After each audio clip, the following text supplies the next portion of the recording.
उत्तराखंड के कुमाऊं मंडल में दिवाली मनाने की अनोखी परंपरा है। यहाँ के लोग दिवाली के दिन अपने घरों में गन्ने से लक्ष्मी की सुंदर मूर्ति का निर्माण करते हैं और लक्ष्मी पूजन के दिन गन्ने की लक्ष्मी मूर्ति की पूजा करते हैं। पुराणों में गन्ने को काफी शुभ और फलदायक माना जाता है। साथ ही गन्ना मां लक्ष्मी को भी बेहद प्रिय है। यही वजह है कि उत्तराखंड के नैनीताल में भी लोग अपने घरों में गन्ने से मां लक्ष्मी की सुंदर मूर्ति का निर्माण करते हैं। गन्ने का जो महालक्ष्मी पूजन होता है उसमें बहुत महत्व है और पंच दीपोत्सव और दीपावली जिसको दीप पर्व के नाम से जाना जाता है, उसमें महालक्ष्मी की पूजा का जो विधान है, महालक्ष्मी की जो पूजा के जो मूर्ति का निर्माण किया जाता है उसमें गन्ना को सबसे प्रमुखता से इस्तेमाल किया जाता है, क्योंकि गन्ने में गज जो जिसे हम हाथी के नाम से जानते हैं वो गन्ना उनको प्रिय है और गज जो है वो लक्ष्मी का वाहन है। तो गन्ने को सुख समृद्धि खुशहाली इसका वास गन्ने में माना गया है। तो कुमाऊं अंचल में जब मूर्ति निर्माण मां लक्ष्मी का किया जाता है तो गन्ने के साथ किया जाता है और दो गन्ने लिए जाते हैं और 2 गन्ने लिए जाने के साथ साथ एक गन्ने के 3 टुकड़े किए जाते हैं और गन्ने का जो निचला भाग है उससे लक्ष्मी बनाई जाती है, क्योंकि उसमें सबसे ज्यादा रस होता है।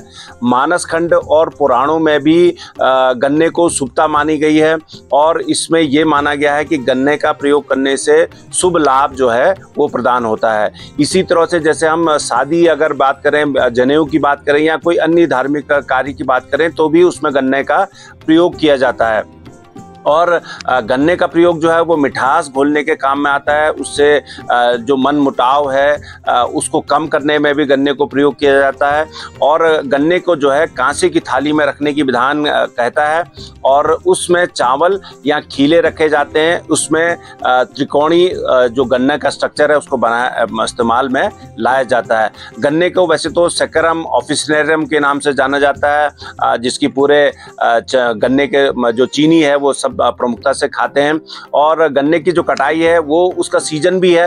वो हालांकि वो NDRI का जो सूचकांक है उसके आधार पर इसकी कटाई शुरू की जाती है और भारत में गन्ना जो है 32 लाख हेक्टेयर जमीन पर बोया जाता है। तो भारत के अलावा क्यूबा में भी बहुत ज़्यादा गन्ना होता है। इसीलिए जो देव उठनी एकादशी है जिसको हम प्रबोधनी एकादशी कहते हैं, जब तुलसी का विवाह भगवान विष्णु के साथ होता है तो वो जो विवाह संपन्न होता है वो गन्ने के मंडप में ही संपन्न होता है। तो इस तरह से एक तरफ से अगर हम देखते हैं कि गन्ना जो है हमारा एक जो प्रोडक्ट है इस खेती का, उसकी कटाई की शुरुआत भी दिवाली के आसपास से शुरू कर दी जाती है। तो इसलिए गन्ने को प्रमुखता से भगवान को चढ़ावा के रूप में देते हैं और उसका जो रिश्ता है वो माँ लक्ष्मी से सीधे हाथी के माध्यम से जुड़ा हुआ है। साथ ही जो गन्ने का ऊपरी भाग है जिसमें मुखौटा बनाया जाता है उसको नींबू उसमें इस्तेमाल किया जाता है। नींबू में शुक्र और चंद्रमा का वास माना गया है। उसका जो खट्टापन है वो शुक्र को दर्शाता है और जो उसका रस है वो चंद्रमा को दर्शाता है। तो धर्म और अध्यात्म में नींबू का विशेष स्थान माना गया है।